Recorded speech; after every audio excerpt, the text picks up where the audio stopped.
Magandang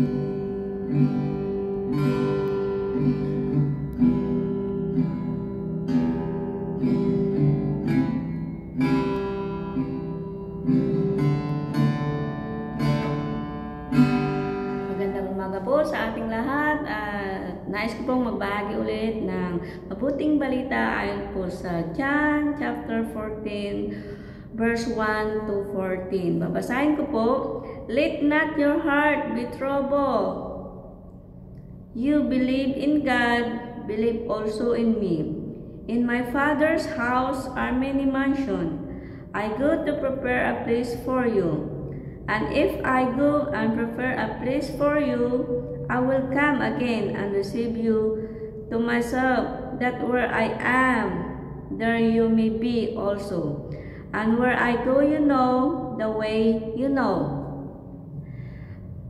Thomas said to the Lord, we do not know where you are going and how I know you. Jesus replied, I am the way, the truth, and the life. No one comes to the Father except through me.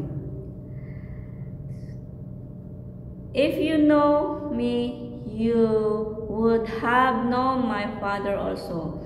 And from now on, you know him and have seen him. Philip said to him, Lord, show us the Father, and it is sufficient for us. Jesus said to him, Here I've been with you so long, and yet you have not known me, Philip. He also has seen me as seen the Father, so how can you say, Show us the Father? Do you not believe that I am the Father, and the Father in me?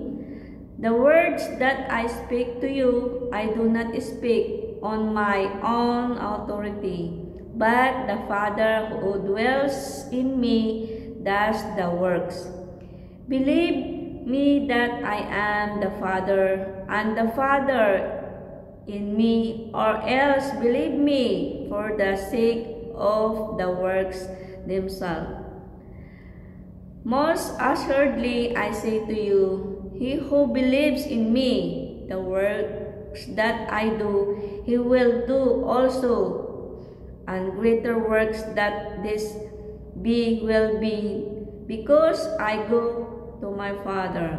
And whatever you ask in my Father's name, that I will do that the Father may glorified in the Son. If you ask anything in my name, I will do it.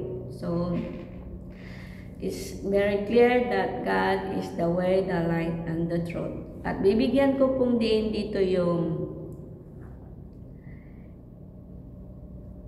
Do you believe me that I am the Father, and the Father in me?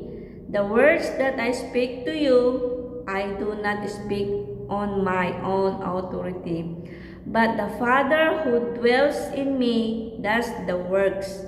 Believe in me that I am in the Father, and the Father in me, or else believe me for the sake of the works themselves. Mostly assuredly I say to you, believes in me, the works that I do, he will do also. And greater works, dito po tayo greater works, that this will be do, because I go to my Father's.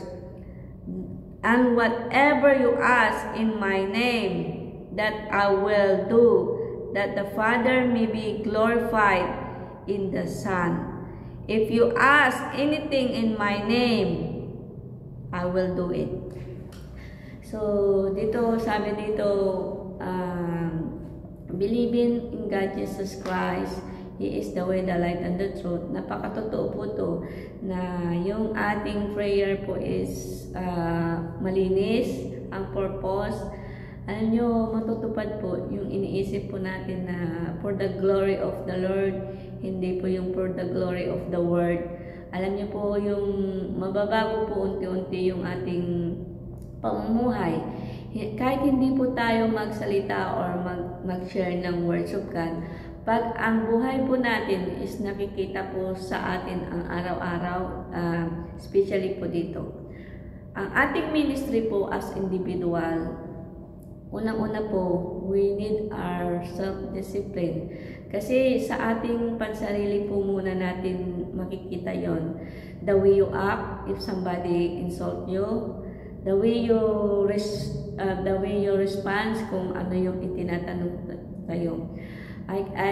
Sabi nga po ng aking teacher bago po ako nag-aral or nag-enroll ng Bible studies, ang isang tanong po sa amin, may disiplina ka ba sa iyong sarili?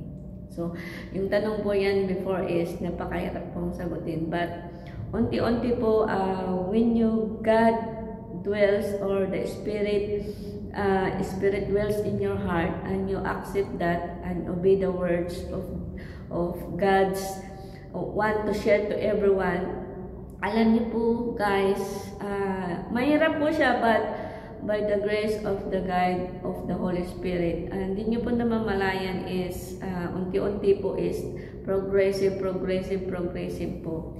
Hindi po yun kakulangan sa ating pamumuhay po ang pag-aaral po ng Bible dahil sabi ko nga po, ulit-ulitin ko po, reading the Bible is one way and tools and guidelines to be prepared as the coming of Jesus Christ.